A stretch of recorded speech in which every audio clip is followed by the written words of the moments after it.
Good evening, everyone. Begin by apologizing for the background music there if you've been listening in. First of all, ABBA, followed by Tammy Wynette. I have very, very strange tastes in music. Welcome tonight's discussion and opportunity, a virtual meeting to talk a little bit of our school district's reintegration plan. Excited that you could be here. A couple of things before we begin. I do just want to remind everybody that we live in uncertain times. We have a lot of things going on, and we're always busy trying to work our way through these different issues. And throughout this process, we recognize that there's a lot of people that have a lot of passion about what they believe and how they feel. And sometimes that passion is about whether you should or shouldn't wear masks, or should or should not be in school. And while I'm never one to diminish passion, I'm going to remind us to share a little compassion tonight. I think it's incredibly important that we listen and we think about what other people have to say and be considerate of what others have to go through. I've said it before. Maybe some of you have heard this. Simply put, we're all in it, but we're not in it together. Some of us know people that have been very sick from this infection, and other people not. We've had a few people in my family who've been very ill, and they're doing much better now. We have some people that maybe have lost their jobs in this process, and some people that are actually working extra hours to fill in for people who couldn't work. So we're all in it. We're not in it together. So I just remind us all as we move this forward to do the best we can and try to comprehend and understand, as well as to learn more about what this integration plan is. I'm going to begin by who was on the Reintegration Committee. We had a lot of people working on this. Excuse me, and working a lot of hours.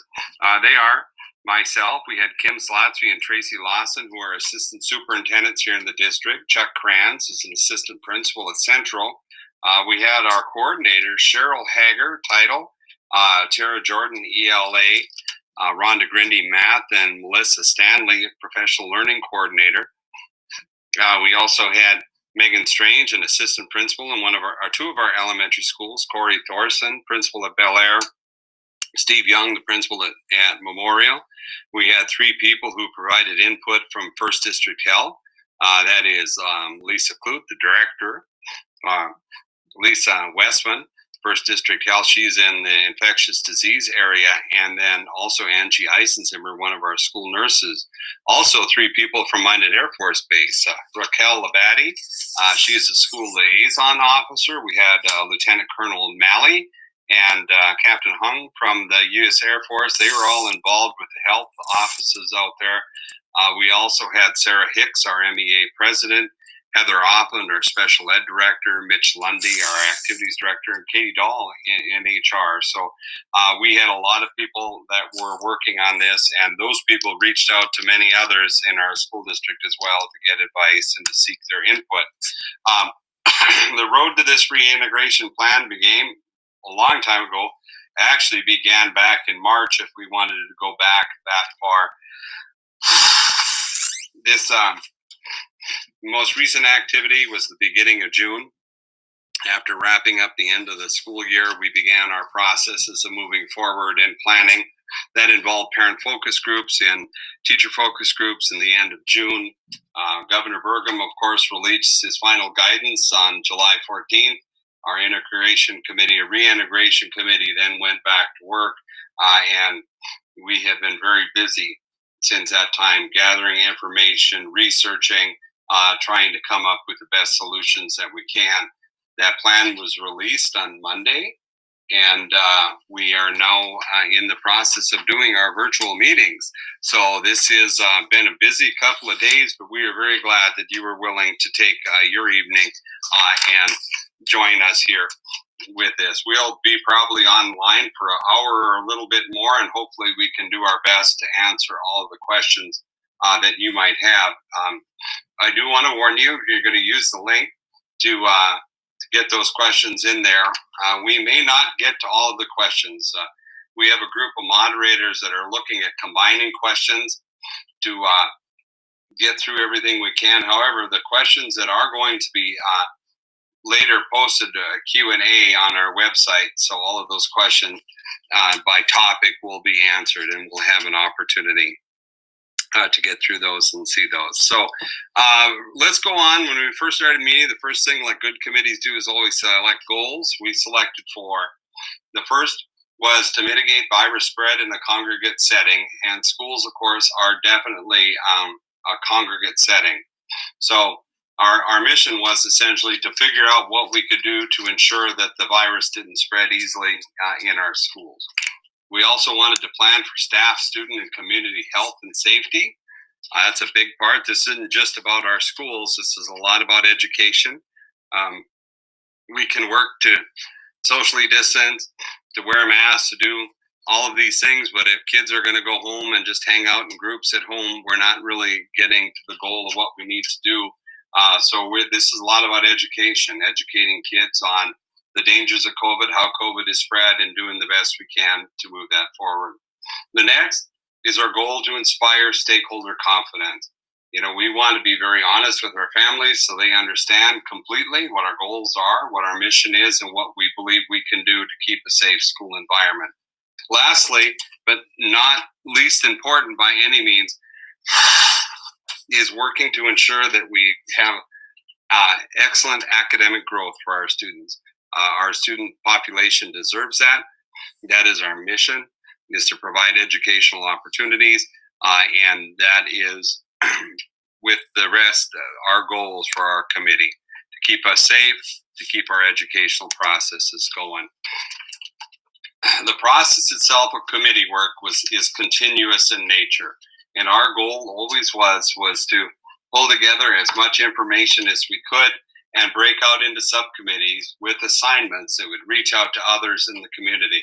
Simply put, 1,600 employees and 1,600 employee plus actually in the district right now. We can't reach out and get input from everyone, so those that were on the individual subcommittees walked away with tasks to reach out to people, whether teachers, custodians, secretaries, parents, on and on, to gather as much information. We basically broke this work into 3 separate groups. First of all, the health and safety plan that was led by Assistant Superintendent Slotsby. They were looking at our facilities. What can we do to keep transportation safe? How can we enhance safety in food service and our health services? How does all of this, of course, affect the budget? Because that's a reality that we deal with. And how do we, in general, just keep people safe? The distance learning plan was led by Assistant Superintendent Lawson, and that group is just in the final stages of finishing their discussions. And their focus primarily was on curriculum, technology, professional learning, special education. What can we do for students to support students and teachers as well in moving to a distance learning model if that need be? And also the mental health or social emotional learning of everyone involved. Our goal through all of this is to keep everybody good and well and whole. And that's emotionally, spiritually, physically, we want to keep people healthy. So they have a big task ahead of them, and they'll be wrapping up that work shortly. The last area is the community relations, and that's where I fall in. How do we make sure that we're as efficient as we can in messaging to parents and students and everyone else in regard to what our reality is, what steps we're taking to keep people safe, and what next steps might look like.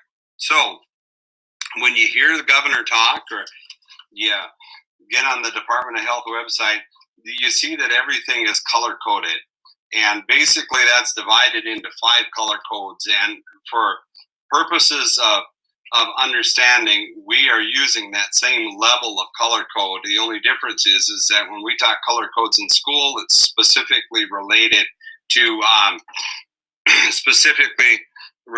what that means in regard to school attendance and safety precautions that are taken. And these range, 5 colors range from blue being the least restrictive to red being the most restrictive. So when we took a look at this graphic here to help you understand a little bit of what that might be, blue is what we call the new normal. And we haven't been in blue yet, so we don't really know what the new normal might look like. But blue is the time when we will have very, very few restrictions. So we're going to continue on and to the green area. And the green area now is where, according to the state of North Dakota, where we are currently at. And that's an area of caution. It's an area where we're watching our numbers, where we are operating as a school, and that is our plan. But we will have additional safety precautions in place. We'll go through those in a bit. Yellow, the area of concern heightens a bit, and then we begin focusing on other type of concerns that we might have. For example, when we're yellow, we see higher cases in our area. We see more evidence of community spread.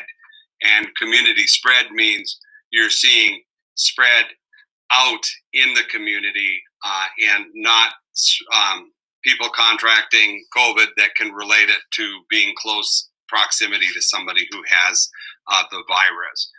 So yellow is the time where we as a school would look at going into a hybrid model where we would just have half of the kids here at any given time. When we get down in orange and red, that's where we're looking at significant issues with transmission, the very high risk of exposure, and that would be where we as a district would make a transfer to distance learning, and that is where our current reality is. Now, the state of North Dakota has indicated, Governor Burgum specifically, that they are looking at a process of moving that decision-making to the county level. That would be run through our local health districts. Now, we're not there quite yet, but if we do get to that point, then we will be making a decision locally in regard to what our color is. As of right now, we're using the information base for the state, but we still have the authority to make adjustments to where we believe we are as a community. And that is done and best described through this Venn diagram, excuse me, that talks about who might be involved in that decision-making process.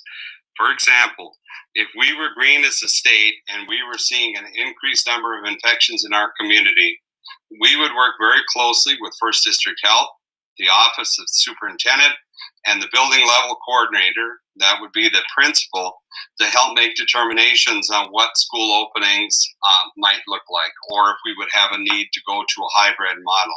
We have the ability to do that. One of my frustrations at the beginning of this is that the information we were getting on COVID infections was not always incredibly clear.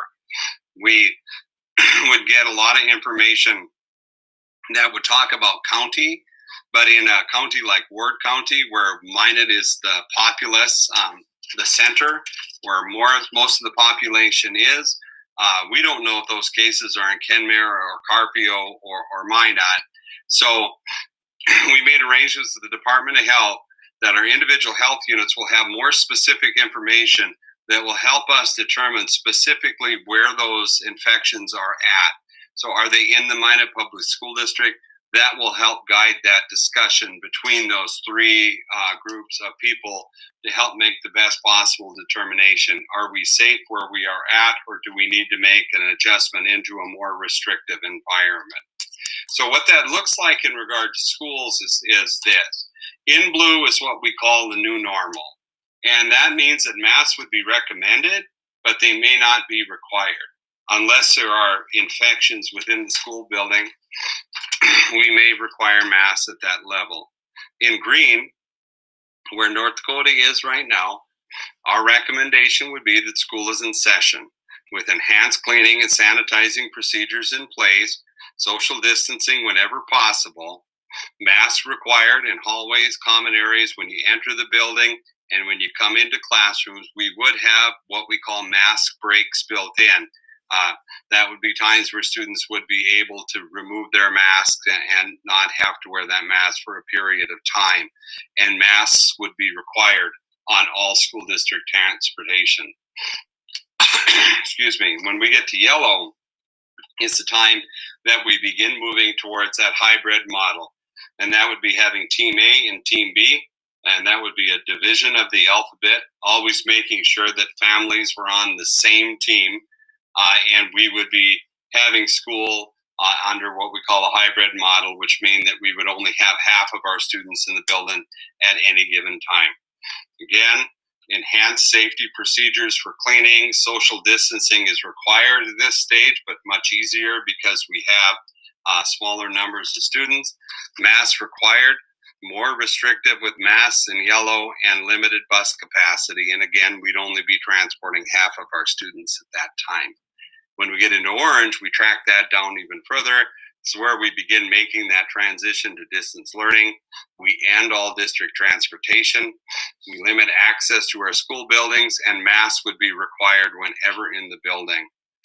Red would be distance learning, plainly and simply.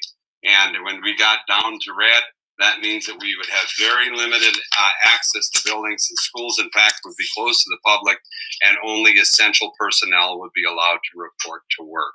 So when we take that color scheme and we look at that with the recommendations from the state, that's what it looks like.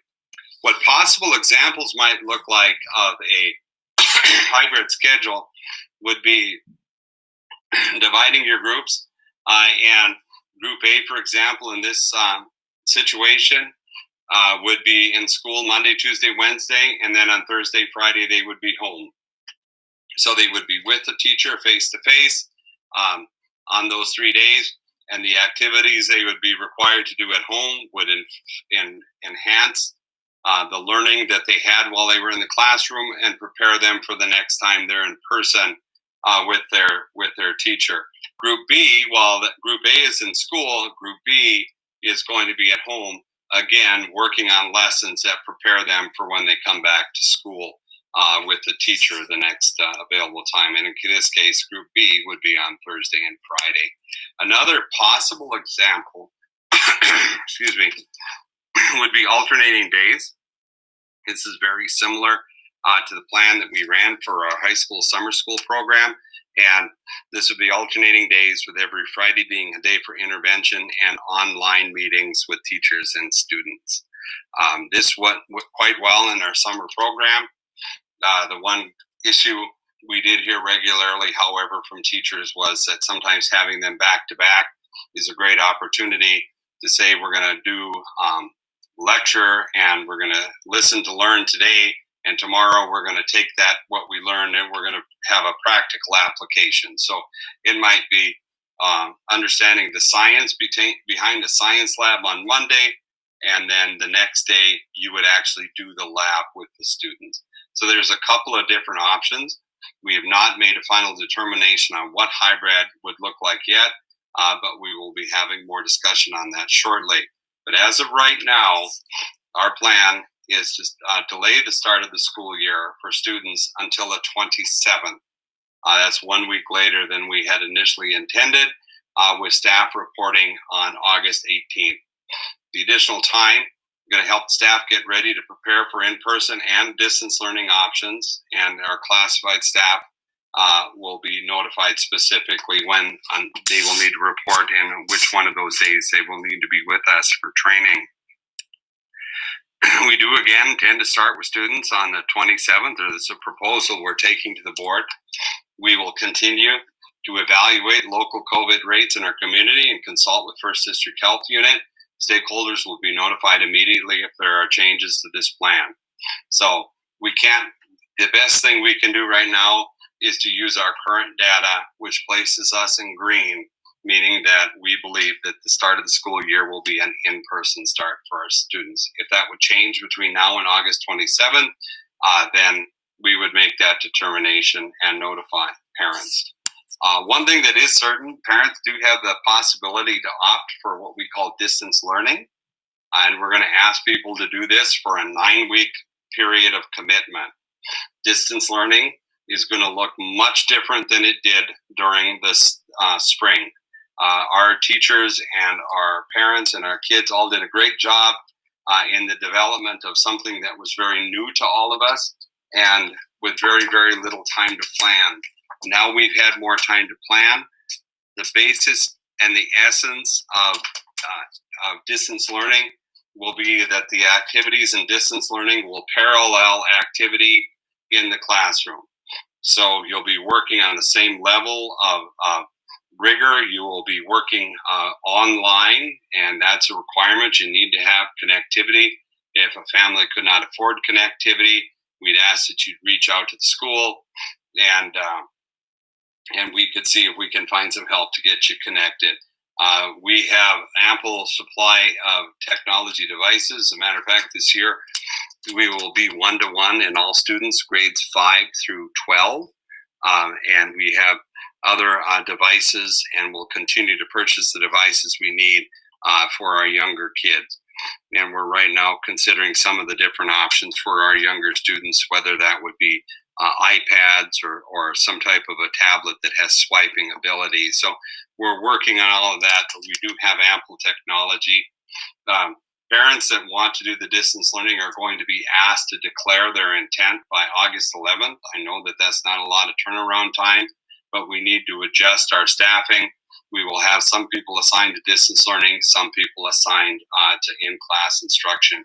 So we will just need to start rolling on that as soon as we can. Students attending in school in person are expected to provide their own mask. We're going to have a lot of discussion on questions I know about masks. We've already cleaned up the document for preparation for the board meeting tomorrow. I just want to review again. In blue, masks are recommended, not required. In green, they are required, especially in specific areas, and right into the classroom. And required in the classroom unless we're talking about mask breaks, okay? And that those would be orchestrated by the instructor in the room, and that would be addressed as time goes on. But in green, the expectation is that students and staff wear masks. The recommendation is that students provide their own mask. And I think a lot of times that's best because they might have a particular mask that they are partial to. If students do not have a mask, we will have disposable masks available for them to use. But those in green, when we're on the bus, we're talking masks at all time. And yellow on the bus, we're talking masks at all time. And yellow, if we're in school in that hybrid model, again, we're wearing masks. So we just want to be very clear on that. I am getting a lot of questions coming in. I'm just going to start going through all of these questions. First one, with the concern outbreak, will there be any checking temperatures before school? The experts right now, primarily First District Health, are telling us no. We will do random checks of temperature, but there are so many symptoms related to COVID that fever is only one of those. So parents will be provided information that is a checklist that we ask you to consider before you send your child to school. All visitors to the school will be scanned for temperature and gone through that same questionnaire as well. But as far as students coming into the building in masks, what we really are asking is that parents take heed of that advice that First District Health is providing to us and things that they should watch for.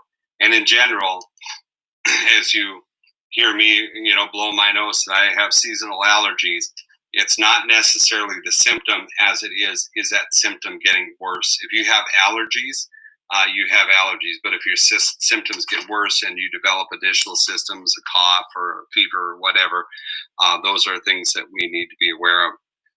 Here's one. Not everybody shares the same views on COVID. How can I explain to my kids about the changing views on that? I'm just going to say this is all about education. And we need to do the best we can to keep an open mind and to listen to people. And sometimes it's best just to keep our views to ourselves. And the bottom line is we're going to do what we can to keep people safe. And that's our ultimate goal. Separation from desks. Where we can, we will. We've asked teachers, or we'll be asking teachers, to remove a lot of the personal items from classrooms so we can spread those desks out as much as possible. If the children are at home, will the teachers be teaching live? The answer to that is yes. For teachers that are assigned to distance learning, they will be teaching live. The idea, again, with that, is that the expectation is that kids are going to need to be available and be live with their teacher. and that will be much more significant than it was in the spring, where it could be 3 to 4 hours a day, where they would have an expectation of being online with their teacher, or maybe involved in small group discussion and interventions with others as well. Let's see. What will happen if a child in my school grade classroom tests positive? Will all kids be sent home tested? Here's the bottom line. We will have a person in our building who's a principal who will be in charge of what we call preparation for contact tracing. We will, if that was the event, the first thing that would happen, we would say who all has been within 6 feet of this child. That's why seating charts are going to be a big part of that. Grouping of specific kids is we're going to have to keep track of that, and that those individuals would be contacted by somebody from the Department of Health or First District Health.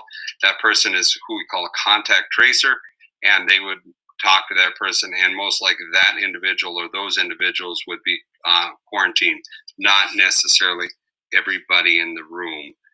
So can we require kids be tested? The answer to that is no, but we do encourage anytime a parent has a child who has symptoms, we do encourage them to seek medical advice. If a child is positive, the parents get to know this. We walk a very fine line on because of HIPAA regulations and also FERPA regulations. But those people that were in close proximity, yes, would be contacted by a contact tracer. Will CLC programs be running? And the answer to that is, as of right now, in green, yes, CLC programs will be running. When will children be sent home based on symptoms? Again, really a tough one to say. I think it is. A child comes home and says, or to the office, I don't feel well, I have a headache, I have a fever, my condition is worsening. That is most likely when the parent would be contacted to come and get the child. Okay. When will we have the final discussion? The board will be having the final discussion tomorrow night. By tomorrow night, if the board approves a plan or amends a plan in any way, then yes, we will be breaking that out and have an opportunity. You'll know exactly what you're dealing with, the expectations of distance learning, and then there'll be a form that we'll ask everyone that plans on distance learning to fill out. For elementary schools, will there be timed bathroom breaks? There will be bathroom breaks that will be built in. That's one of the things that, of course, if a child needs to use a bathroom, we're going to allow them to use the bathroom. But the idea is like in our high school, to avoid places of congregation, and oftentimes that is bathrooms. So we would be very careful about that, with extensive cleaning from our custodial crew in the bathrooms during the days. And of course, many of our elementary classrooms, our lower grades, have bathrooms in there. We'll be talking with the kids about a wipe in, wipe out procedure, wiping in with a Clorox wipe and wiping back out any hard surfaces that you may have touched. This will indeed be an opportunity to educate kids. CDC says we are a hotspot, and why are we considered a green state? Again, I think that has a lot to do with the reporting. When you look at the number of cases here active in comparison to other areas of the state, when you take a full state like North Dakota and you try to make a claim as to whether or not, we're hot or not, I guess that's kind of difficult, because every community has a lot of different views on that. And we have some counties that I think just got their first COVID case in the last short period of time here. So this plan and our work with First District Health, and again, thank you for their leadership, because it does allow us some opportunity to have some latitude. If we feel it is increased here, we can move to yellow and make those changes to a hybrid model if we feel that is the best. Question is, the distance learning plan is coming out on Monday. When do you let the principal know if you're staying or not? Really, the plan is we're going to try to get everybody to get that out by the 11th. The district plan is basically done. The bottom line on it is distance learning, expectation of being online. We will supply the technology device for you to see that happen. But the expectation is it will be much more rigorous than what we saw last spring. It will be parallel to activities in the classroom. So if you decide to come back to school after the first 9 weeks, you'll be on pace with the students in the classroom. Somebody asked how many cases in Ward County or Minot. I can't give that number offhand today. I've been doing meetings all afternoon, and honestly, I have not even seen any new cases in Ward County today. But the number is, I believe the last I heard was 51, but somewhere in that spot. A couple of questions about our Gifted and Talented program. You'll be getting contact from the Gifted and Talented program. We're all about providing services. What those services might look like for students that need to be transported, especially, have yet to be determined. So we will begin more discussion on that. And if you are the parent of a gifted and talented child, they will be reaching out to you shortly. Had some questions about hybrid models in elementary. And there is a possibility when we go to hybrid that we may not go to hybrid at the same time as secondary. Hybrid elementaries can stay more in a cohort. They're in one class all day. People can come to them to deliver different activities and things like that. But it's tougher at secondary where kids move from class to class and they have different elective classes to take. So that might change out at different times. There's a lot of discussion out there that maybe elementary should not go to a hybrid model, only secondary. But I want to keep that open as an option, because if we've learned one thing, that it's the whole certain about uncertainty piece, and I hate to take something off the table that may be beneficial for us as time comes. How does social distancing work at CLC? Kids are often in groups. We've been running CLC programs this summer with social distancing. It looks different, but I will tell you, and we will do our best to keep it safe for everybody and keep that social distancing going in CLC. Somebody asked questions about any monies that come in and how's that money been spent. We have spent a lot of money buying technology, preparing different activities, purchasing PPE. Right now we have 50,000 masks on hand. That sounds like an incredible amount, but if every student and every staff member required one mask a day, if everybody didn't bring a mask, that would be 10,000 masks. So we are very serious about this. We do have some monies available through the CARES Act and or ESSER, it is Elementary and Secondary Education Relief Act. And that money will be spent accordingly. A lot of it will be spent on PPE and potentially things to help keep our classrooms safe. I will say a lot of those things to keep classrooms safe, dividers and all of that, are very, very difficult to come by right now. Funding, we answered that one.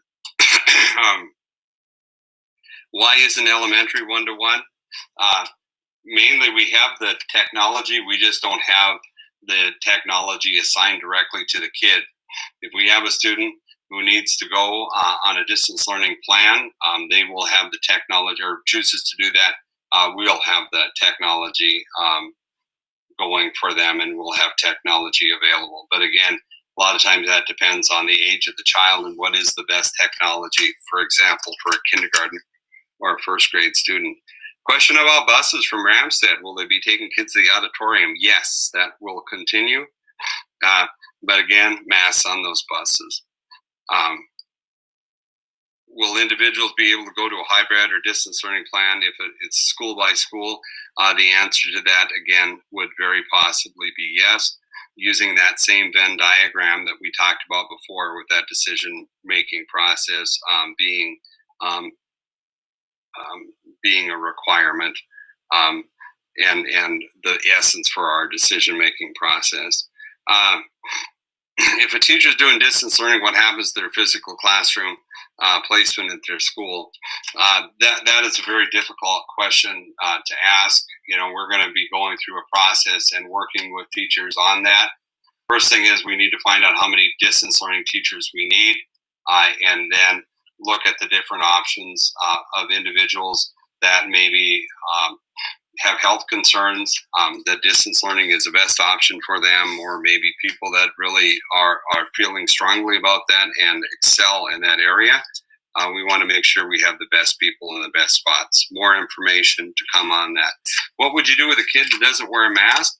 If masks are required and a student absolutely refuses to wear one, then there would be, I would imagine that student would be a very good candidate for distance learning. And exception to that would be a student who has a medical reason why they can't wear a mask.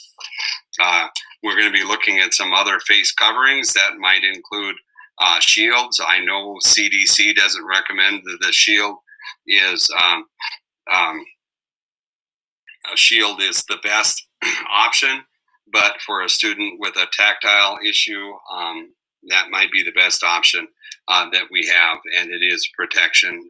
It's not a mask, but it still is protection. Okay. Will aides and teachers get within 6 feet and wear a mask when a student needs help? Yes, the expectation is that we'll be masked and we will continue to supply the support that we need. We will very often be in close proximity, and but again, those masks are going to be required. Okay, will the child be able to participate in an extracurricular like Junior ROTC if they're doing 9 weeks of distance learning? The answer to that is yes. The same goes for school activities. A student who is doing distance learning can still be a part of a school activity, football, basketball, whatever the case may be, but eligibility requirements are the exact same, okay? You have to be passing your classes, you have to be in attendance, you have to be a student in good standing. A lot of questions about music, and music, what do you do when you have 50 to 100?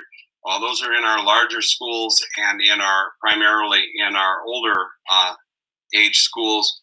And there's been quite a bit of discussion about that. And our music teachers have talked about different options for dividing those into smaller groups, maybe using larger areas, practicing on the football field, practicing in the gym, practicing in theaters. I think like this and many other things that are going to go on, is the fact that creativity must abound. And the more creative we are in looking at these different options, better off we're going to be. Same goes with PE classes and all of that. Somebody wants to know if students will have an opportunity to tour Central before school starts. Absolutely. And what we're going to do, though, instead of having the massive open houses in secondary and elementary, we're going to really try to break those opportunities up so we have fewer people in the building. In some of our larger elementaries, for example, when we have an open house, we can have 600-700 people there. We don't need 607 people crowded into our hallways. So we want to break those out into smaller groups and give our families more opportunity with some one-to-one time for our kids and their consideration in those schools. A lot of questions, I'm sure, to take that in care of. Other questions, and you'll have to forgive me, it takes a little time to go through because some of the questions now have become a little bit repetitive. So I'm just trying to pick out the questions that we haven't come across yet. Well, if we go from to a hybrid or distance learning, will we still be providing lunches for students? Definitely in hybrid. In distance learning, there was some special dispensation from the federal government, USDA, in actual purpose of that, which allowed that. I would think that would continue, but that would probably depend on some federal funding to make that happen. At the height of the spring distance learning period, we were serving about 3,400 meals a day. And with those 3,400 lunches, everyone was getting a breakfast. for that next morning. So we had a lot of people take advantage of that, and we were very pleased to be able to do that. Has any plan been made to help parents and families who are in careers in essential work areas? Again, if we have people who are in school, our kids are in school, we kind of take care of that issue. If we end up in distance learning, we set up an emergency child care center in the spring. We are open to whatever we need to do to support each other, as long as it fits into the parameters of what we need to do to operate our schools as well. So we would be open to those ideas. When will the final decision for the first day of school be released? If the board approves a plan tomorrow night, then that would be official tomorrow once they act on that. And it would be released probably on the news tomorrow evening. And if not, it would be right away on Friday. Somebody wants to know if nasopharyngeal swabs will be used to test kids. Honestly, can't answer that one. Not that kind of a doctor. I can help kids read, but I can't really answer that one. We will not test kids here at school. We as a school, I will tell you, we don't have the right to do that kind of a testing. But we will, if they do that testing, that would be a really good question for your medical provider. Somebody wants to know, will we have staggered bell schedules? Very possibly. But again, we take this big plan, which is the 30,000 foot view, and now our principals will be right-sizing that to their individual buildings. And when I say right-size, it doesn't mean that they make major changes, but there are certain things that will need to be developed in correlation with each other. You know, like what McKinley, for example, their lunchroom is their gymnasium. So, you know, they have to make special consideration in regard to all of that. And we just have to figure that out. Somebody said, please don't use the term new normal. That is not normal, nor should it be in the future. I will tell you that new normal is a term that the state is using, and we're just working to be in compliance for that. I hope that we don't have a new normal. I hope that we just have a COVID-free future. But thank you for that input. Somebody wants to know, with 4 kids and 3 schools, will all my children have to be out of school for 14 days if one has close contact? I'm not a disease specialist, but I do know this from having a family member who was at a wedding who had COVID, found out the next day, she got sick the next day. Only people in close proximity. You could have a person in your family who would be in close proximity to somebody and would have to quarantine, but not the entire family. Unless that person develops symptoms, you all live under the same roof, and they're tested positive for COVID, then you would most likely all have to wear or be quarantined. Somebody asked, do we have specific regulations in regard to masks? And do they all have to be one color or whatever? No, but the thing with masks is that they need to cover the mouth and the nose, and they can't be offensive in any nature. So I'm a UND guy. Maybe a bison mask might be offensive to me, but in general, there's not a lot of rules on the mask. The only rule would be it couldn't be anything that would be offensive to others.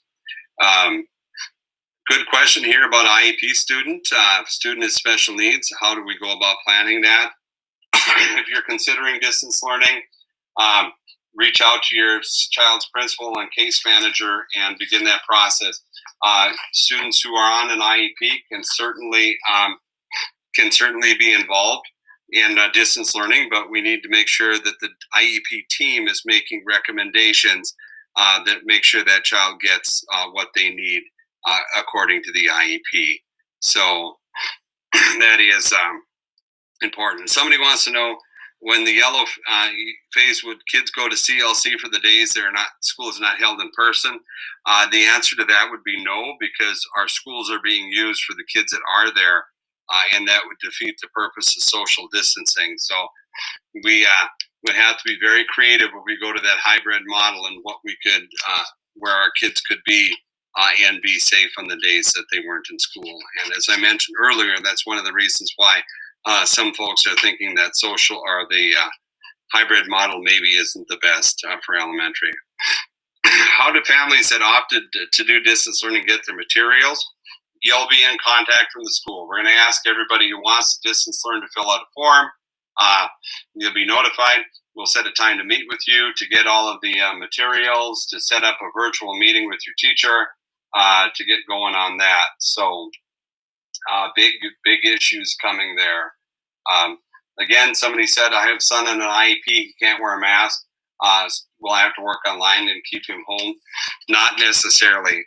Let's get in contact with that case manager and let's talk about some different options. CDC says, if you can't physically remove a mask or if there are issues, we can find some options that I think can work and keep your son in school.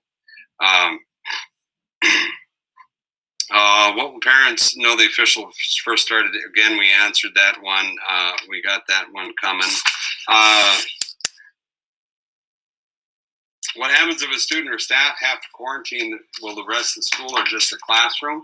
Again, that is going to depend on the number of positive infections in the school, and it's also going to depend on the type of school that your child is in. We talked a little earlier about that cohort model in elementary, and it's a little easier to say this one classroom, we know specifically where it's at, tougher with the older kids, and we'll just have to continue to monitor that. But we will be in touch with parents if changes of that are going to be made. So in elementary, it may be very possible that a classroom might be sent home. Okay, in high school, it might be more difficult to determine where is that at. Okay.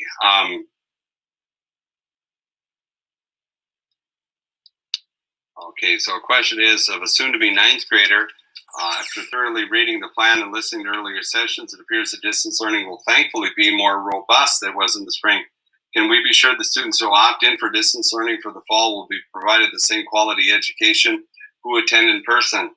And I believe, yes, the emphasis is going to be on FaceTime with teachers and working it through, making that happen. So that is our goal. And having teachers, I think, specifically assigned to distance learning is going to make that happen. Here's a question. If cases of COVID on Minded Air Force Base spike, but they don't spike in town, will the school and the base be considered treated differently, those in town? The answer to that is possibly. And again, it really, a lot of this may end up being based on individual school building. It could be, North Plains and the base has students who are ill and Dakota doesn't. So we could even treat those two schools differently as well. So, it's really going to get right down to the science of all of this, what it all means. Somebody wants to know what the student-teacher ratio in the middle school level will be. Will more teachers be hired to make classes smaller? As of right now, the answer to that is no. In the green phase, we'll be wearing masks, taking precautions if we can.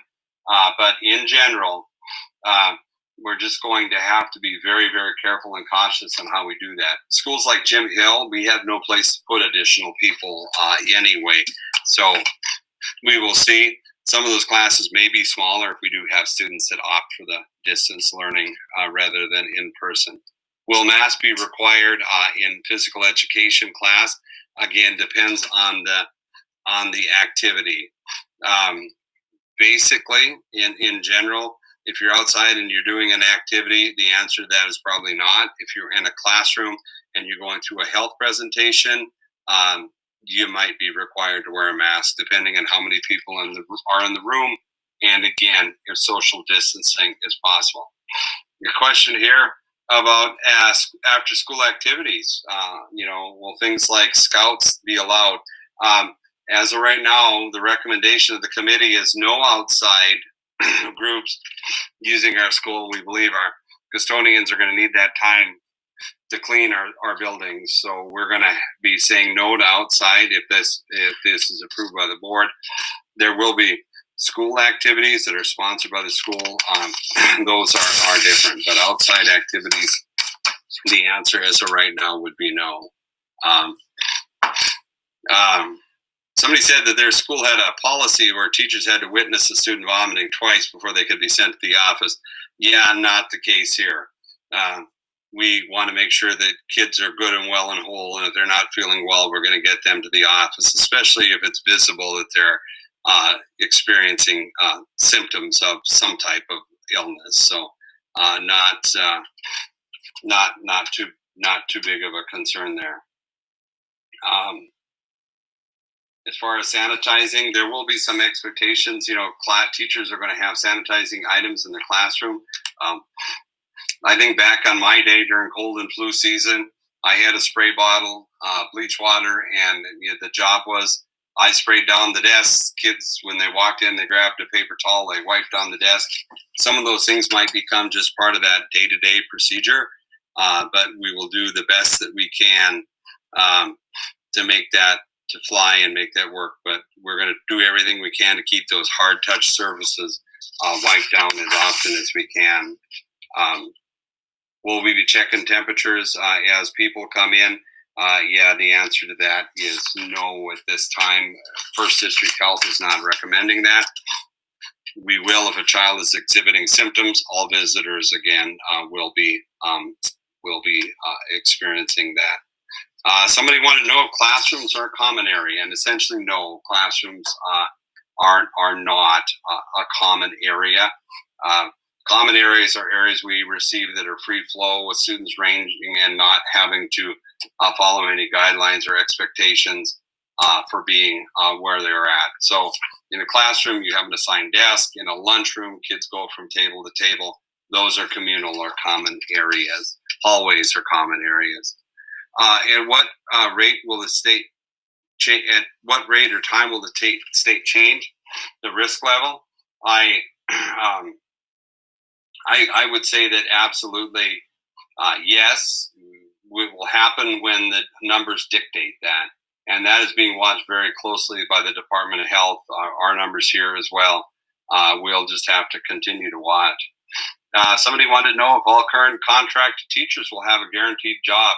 Yes, absolutely. You signed a contract with an expectation to teach for Minot Public Schools, and we plan on having you here. So that is the plan. You have a guaranteed job if you sign that contract. Also, if there was an activity on that contract, which was part of the physical contract, you signed it in the spring for Envirothon or Science Olympiad or whatever the case might be, or Pep Club, yeah, there will be expectations that you have roles and duties to do with that, but that is part of your contract, and teachers will be paid. If a student is doing distance learning, will they still do labs? A little tougher, but there might be lab options.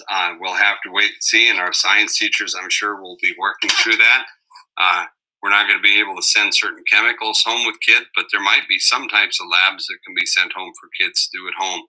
If not, I know in other cases we've had some different opportunities for students to watch the lab set up or to be able to show the teacher or show evidence that they would be able to do that. Wondering if there's going to be any stricter policy on sickness. The bottom line on it is, if you're sick, stay home. And, Magic City Campus, has been using a test exemption policy, which sometimes resulted maybe in kids coming to school when they didn't feel that great. We won't be doing that this year. We don't want to encourage kids to be in school when they're sick. Same goes for staff. If staff are ill, they need to be at home.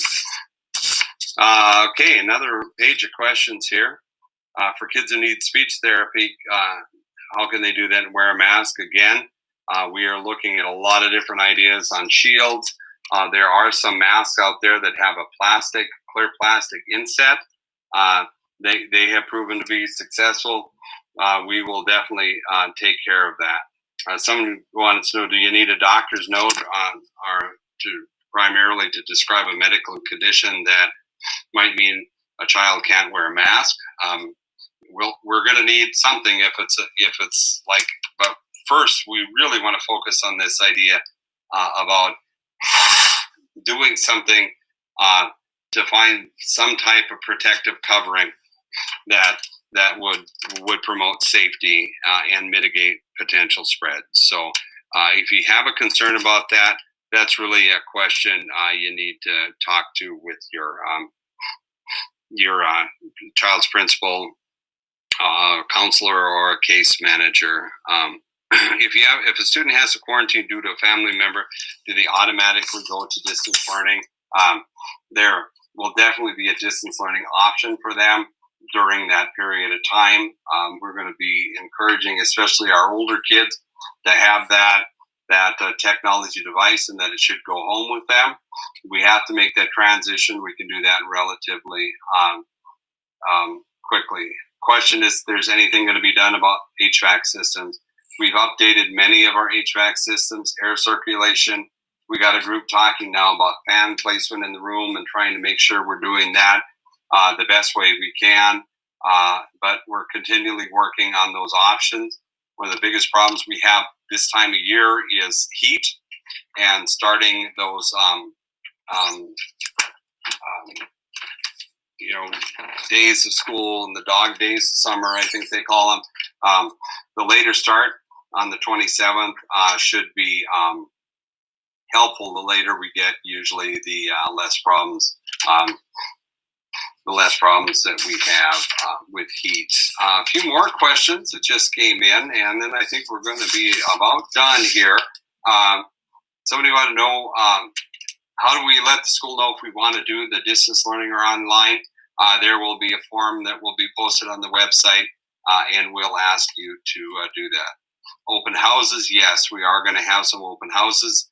They're going to be done very differently, though, in smaller group settings, and we will do what we can to get that out to you as soon as possible. Here's a question. It said, it's my understanding that if a family chooses a homeschool, they're still eligible to attend some classes that they want to. That is correct, but there's a huge difference between homeschool and distance learning. In homeschool, you as a parent are solely responsible for the education of your child, and that includes the creation of assignments and grading and all of that. In distance learning, they are working from their home, but we are the ones who are responsible for supplying that for you. So there is a little bit of a difference there, and I'm not real certain if you're referring to distance learning or actually homeschooling in that question. So you might, whoever asked that, might want to just contact your child's principal, or if you are a current homeschooled family, reach out to my office in the next couple of days, and that would be fine. Would political or advertising masks be allowed? I would say we're going to try to avoid anything political or advertising. However, the reality of it is that we need to be understanding that whatever that mask is, we'll just deal with those on a one-by-one basis. But in general, we don't want masks that are offensive to others. Can you get numbers at your school with kids that are going to go distance or virtual or distance or traditional? We really have no information to give you right now because we're just in the process of beginning to gather this. Somebody wants to know, are lockers allowed or not allowed in high school? High school, we're saying no lockers, at least in the fall when kids aren't wearing winter jackets. The activities are going to be assigned and done primarily through technology in the Chromebook that's assigned to them. So there really will not be a need for hauling around backpacks or anything like that. So that is the plan. If you have questions on that, by all means, reach out to your child's principal. Next question says, if a student needs to quarantine at home but isn't necessarily sick, do they have the options of going to distance learning during that time? Absolutely. Yeah, we don't want kids to fall behind. And we want to do whatever we can to move that along. So please do that. Why is this August 27th start date? Can give teachers 2 or 3 more weeks to prep? I think we are quite ready. I think we need some time, but we also have the ability, because we measure our academic semesters now by hours rather than days. We can do this, and we can still finish on our end time schedule in May. We don't have to extend into June. If we feel that we do need more time, we would adjust that up. But we feel as an administrative team and as a committee that we can be ready by the 27th. Okay, how do you plan to keep students distance in halls and commons? Really don't. Again, in green, that means you're wearing masks in those areas. Are we hiring full-time school nurses? No. It would be difficult to find full-time school nurses anyway right now. We have processes in our school, and we will continue to use those regular processes. We do have school nurses assigned to buildings. We'll adjust on that later if need be, but until we know how many students we will have in our buildings this fall, we'll not be having those conversations. If regular ed teachers will not be required to teach both in-person students and distance learning students, and I kind of lost that question there. It fell off the edge of the page in the green phase, so I guess I can't answer that one. Are we using an EPA-approved cleaner that kills the coronavirus? Absolutely. Our supply experts get in only the best cleaner to take care of the human coronavirus, and that is a provision of any cleaning supply that they order right now. Is that has to be a qualification. Will holiday breaks be affected at all? No, our holiday breaks will not be affected.